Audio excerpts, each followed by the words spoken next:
Comme celui d'Astrid Dzokanga en novembre 2020, encore un meurtre de Noirs que les autorités françaises veulent étouffer. D'après les dires de ses proches, dans les réseaux sociaux, Jean-Baptiste était parti s'installer chez sa copine qui vivait près de ses parents. Détail important, sa copine était blanche et ses parents ne voulaient pas de Jean-Baptiste. On se demande bien pourquoi. Le caractère inquiétant de sa disparition était évident puisque Jean-Baptiste ne répondait plus au téléphone, n'utilisait plus sa voiture et ne se présentait plus à son travail.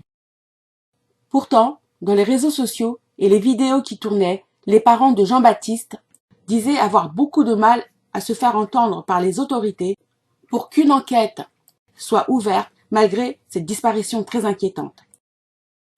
Vous ne le savez certainement pas, mais c'est une habitude chez eux, parce qu'ils m'avaient fait la même pour la disparition inquiétante de ma sœur Astrid que j'avais voulu signaler, mais ils savaient déjà depuis plusieurs jours qu'Astrid était morte, mais si on n'avait pas cherché, ils ne l'auraient pas annoncé et ils auraient enterré Astrid dans une fosse commune, ou pire, incinéré son corps. Pour en revenir à Jean-Baptiste, grâce aux réseaux sociaux, on a appris que sa copine, pourtant mère de son enfant, donnait des explications peu convaincantes sur son absence alors que tout le monde savait qu'il était venu s'installer avec elle. C'est ainsi qu'un canapé, récemment acheté pour meubler leur appartement, avait été jeté aux ordures, ainsi qu'un tapis, lui aussi très récent.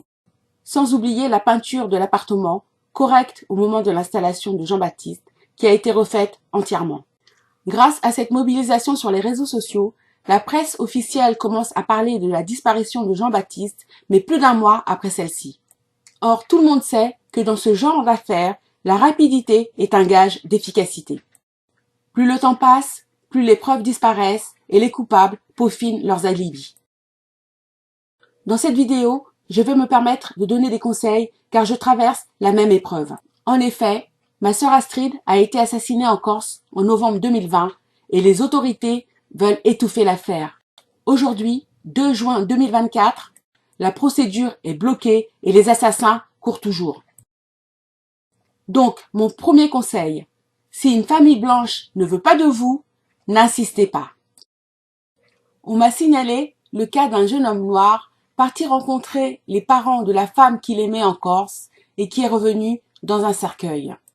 Pourtant, il y a de très jolies jeunes femmes noires et leurs familles vous traiteront avec plus de considération. Donc je le redis, si la famille blanche de votre copain ou copine ne veut pas de vous, n'insistez pas. Ces gens ont le crime facile et en France, la vie d'un noir ne vaut pas cher.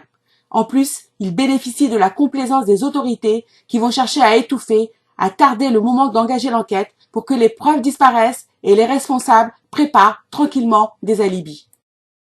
Deuxième conseil, la famille de Jean-Baptiste doit absolument contacter les autorités consulaires de leur pays, car même si Jean-Baptiste avait la nationalité française, ce n'est qu'une situation administrative, pas du tout une reconnaissance sincère en tant que Français à part entière, digne de recevoir protection et justice.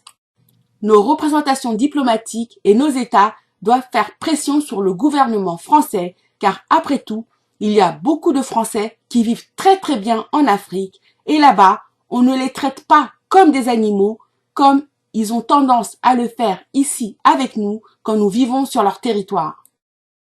Enfin, troisième conseil, souscrivez des assurances habitation avec des bonnes protections juridiques. Prendre un avocat dans ce genre de dossier, c'est excessivement cher et compte tenu de la complexité des dossiers, l'aide juridictionnelle n'est pas suffisante. Même si un avocat prend votre dossier, il ne pourra pas y consacrer le temps nécessaire.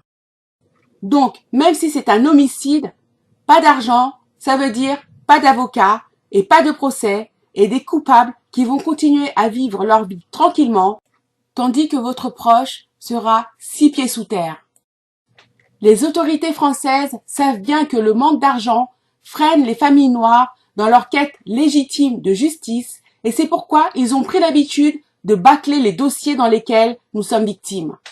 C'est pourquoi il faut partager cette vidéo en masse, ne serait-ce que pour les petits conseils qu'il contient, qui pourront aider certains d'entre nous. Je termine en formulant la prière que Jean-Baptiste Moutassi soit retrouvé vivant.